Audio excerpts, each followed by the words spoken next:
Londres. As far as we're aware, Lenin never actually used the phrase useful idiots, but he certainly recognized the concept. Throughout its baleful 7 decades of existence, the Soviet Union could depend on a plentiful supply of credulous Western journalists and politicians who were determined not to see the reality of the communist tyranny.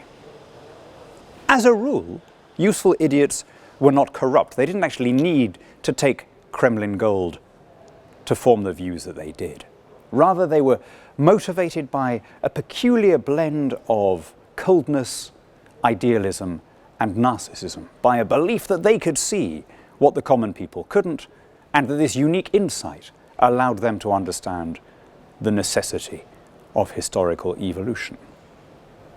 Where are the Kremlin's useful idiots today? We can spot them readily enough. They're the people who say that the war in Ukraine was provoked not by the Russian invasion, but by Western meddling. They're the people who deny, despite all the evidence, that MH17 was shot down by Russian-backed militiamen. They're the people who deny the chemical attacks by Assad in Syria. They're the people who try and muddy the waters over the Skripal poisoning and claim that maybe British intelligence was involved. Where do we find the useful idiots of today? Well, there are still one or two on the far left.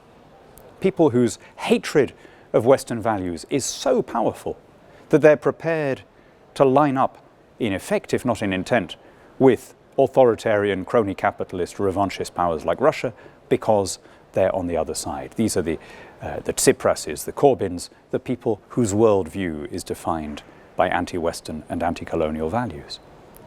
But many more are to be found on the extreme right. The French National Front, Jobbik from Hungary, the Golden Dawn in Greece, the Spanish Phalange. These are the people that Kremlin's ludicrous propaganda channel, Russia Today, uses to validate its point of view. These are the people brought in generally to supply Western election observers. And particularly you see them backing the Assad regime, denying its culpability or trying to blame Western intelligence agencies, which is curious because remember that the Assad regime is still notionally a socialist Ba'athist one. Odd that it's getting all this support from the far right. In fact, it's not just odd. What we're seeing is people who are using the language of nationalism when they speak here in the European Parliament or in their national assemblies, and yet who, in many cases, are prepared to subordinate their national interests to those of an unfriendly power. Come to think of it, useful idiots is too kind. Let's go with useless idiots.